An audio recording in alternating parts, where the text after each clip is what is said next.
මොකද බං උඹලා දෙන්න අද ඉස්කෝලේ ආවේ? එන්න වුණා බං. ඇයි බං ඊයේ අපි කිව්ව වැඩේ කරේ නැද්ද? මට කරන්න උනේ නෑ බං. කරන්න හදද්දිම ගෙදර සුදුලුණු ඉවර වෙලා කියපන්කෝ. එතකොට උඹ මගේ ඔළුවට පොඩ්ඩක් අත තියලා බලපන්කෝ. අප්පට සිරි වෙනවා. උඹට හොඳටම උනනේ යකෝ.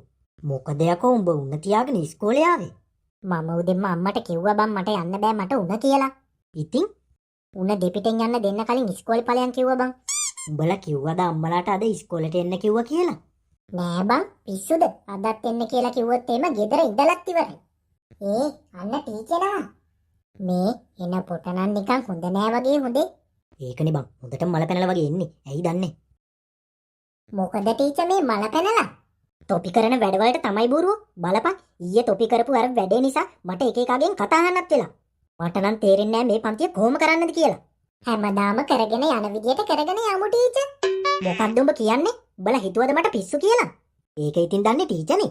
මොකක්ද උඹ කිව්වේ? මෙහෙට වරින්. කොහොමද බොරුව ගුරුවරුන්ට කතා කරන්නේ? අම්මා මගේ පුක. ටීචර් මොකද? ඊයේ දුන්න ගෙදර වැඩ ටික බැලුවේ නෑනේ ටීචර්. මට අමතක වුණානේ. කෝ ගේනවා කට්ටියම පොත් ටික. මොකද්ද ගොනෝ ඒ කරේ? ඇයි කියලා අහන්නේ? උඹ කරාට අපි කරේ නෑනේ. කරේ නැත්තම් ඉතින් ගුටි කාපල්ලා. ඉඩපන්කෝ තෝ යනකොට අල්ලගන්න. කෝ ඉක්මනට ගේනවලා. හරිනේ ඉතින් අමාරුව. ආයෙත් කෑමක් නේ තියෙන්නේ. බං දැන් මොනවාද බං තියෙන්නේ? තාම කවුරුත් ආවේ නෑනේ. මේ මාටියෝ අරුගෙන් අහපන්කෝ දැන් මොනවාද තියෙන්නේ කියලා.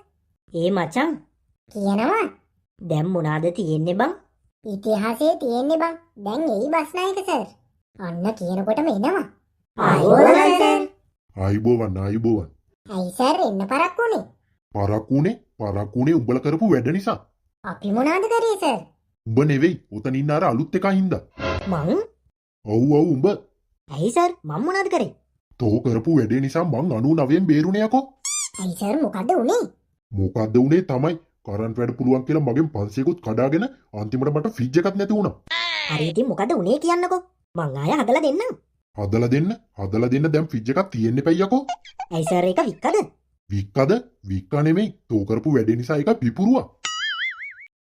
හරි දැනට අපි පාඩම මෙතනින් නවත්තමු. දැන් මං ඔයාලගෙන් අහනවා සාමාන්‍ය දැනුමේ ප්‍රශ්නයක්. කාටද ඒකට උත්තර දෙන්න පුළුවන්නේ? මන් දෙන්නම් සර්. අප්පට සිරි වෙනවා. ඔය කිව්වට කාගෙන් අහයිද දන්නේ? කාගෙන් නෙමෙයි යකෝ මොන මගුලක් අහයිද දන්නේ. මේ බණ්ඩ ප්‍රශ්න අහන්නේ අත පල්ලහැට දාගෙන ඉන්න උන්ගේ. ඒක නිසා අත උස්සපන් හරි නැත්තම් ඉවරටම ඉවරයි. මාටියෝ කියපන් මේ සර් ප්‍රශ්න අහන්නේ අත පල්ලහැට දාගෙන ඉන්න උන්ගෙල්ලු.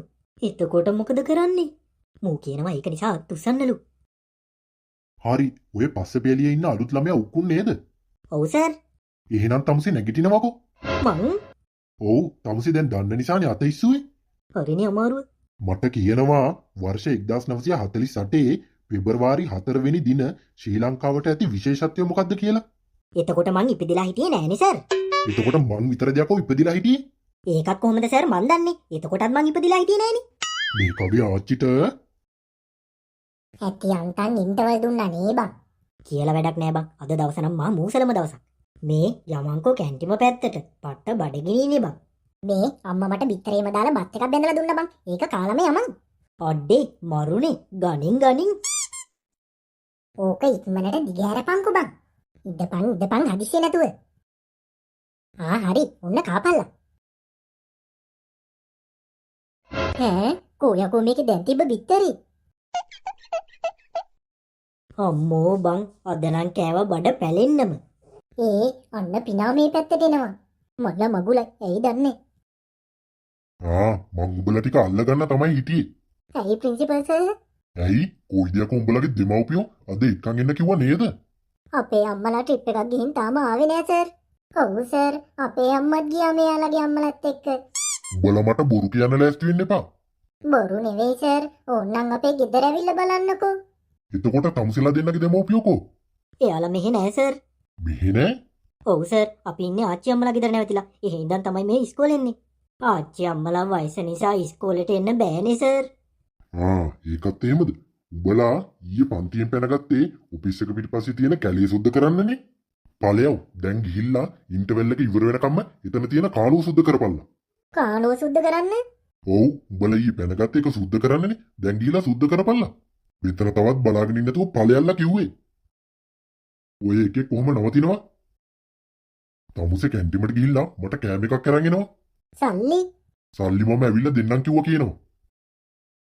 කොහොමද බං දැන් මේක සුද්ධ කරන්නේ? මොනා කරන්නද බං? දැන් ඉතින් සුද්ධ කරන්න වෙනවනේ. ඒ අන්න අර පොඩි එකා යනවා. ඉඳපන් ඕකට. කොහෙද බං යන්නේ? පොඩ්ඩක් ඉඳපන්කො මං එනකන්. ඒයි කොහෙද යන්නේ? අයියේ අපි මේ කැන්ටිමට යනවා අයියේ. කැන්ටිමට නෙමෙයි මේ වරෙන් මගෙත් එක්ක යන්න. ඒ කොහෙද අයියේ? කොහෙන්ද කින්ද මන්ද උඹට වැඩක් නෑනේ. එකපාරක් කිව්වම වරෙන්. ඔන්න දෙන්නට මුදුල් දෙකක් තියෙනවා. දෙන්නම එකතු වෙලා ඔය කානුව සුද්ධ කරපල්ලා. කානුව? ඔව්. තෝයි අපිට සද්ද දැම්මනේ. ඒකට හරියන්න ඔය කානුව සුද්ධ කරපන්. අනේ අපිට බෑ. ඔයාලට ඕන සුද්ධ කරගන්න එකයි ඇත්තේ. තොට මම ඕකට ඉතින් දාන්න ඕනේ. මගෙන් කුණුහර පහ ගන්න නැතුව සුද්ධ කරපන් කිව්වේ. හරි ඉතින්. මේ මුන් දෙන්න කානුව සුද්ධ කරන්න කිව්වා කියලා පිනාටවත් කියයිද? ඒකනේ බං.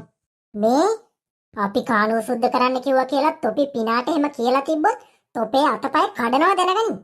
හරි අයියේ අපි කාටවත් කියන්නේ. හරි ඉක්මනට සුද්ධ කරපල්ලා. උඹලා පිනා දැක්කද බං? නෑ බං මේ පැත්තට නම් ආවේ නෑ. කෑම එකක් ගේන්න කියලා මූ කොහෙට ගියක්ද දන්නේ නෑ බං. අඩේ ඔය පිනාගේ කෑම එකද බං ඔය තියෙන්නේ? ඔව් බං ඇයි?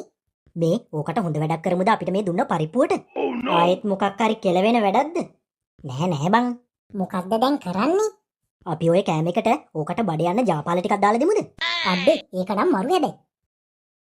ඕක අපිට කාන සුද්ධ කරන්න දුන්නනේ. ඉඳපන්කෝ දෙන්නම් තොට.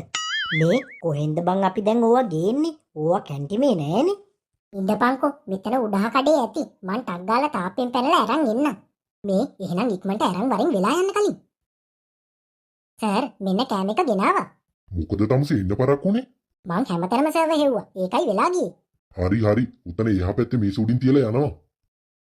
බස් නායක සර් ඔය වැඩේ පස්සේ කරන්න. දැන් අපි කාලා ඉමු.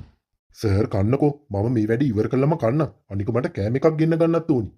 ආයි කෑම ගේන්න ඕනේ නෑ. අරකින්ම කමු. යමුකෝ. කෑම එක දුන්නද බං? ඔව් බං පොර දැන් කයි. මාටියෝ උඹ පරිප්පෝදියකටත් ඒව ටිකක් දැම්මනේ. ආයෙත් අහලා මම පැකට් එකම දැම්මා බං. මොකක් පැකට් එකම දැම්මා? ඔව් බං ආයෝක ඉතුරු කරන් මොනා කරන්නද? මං ඔක්කොම දැම්මා. මල කෙලියයි. ඇයි බං? ඒකෙන් පොඩ්ඩයි බං දාන්න ඕනි. ගොඩක් දැම්මොත් එහෙම ඉවරටම ඉවරයි. එහෙනම් දැන් ඕකට සතියක් විතර යනකම්ම බඩයයි.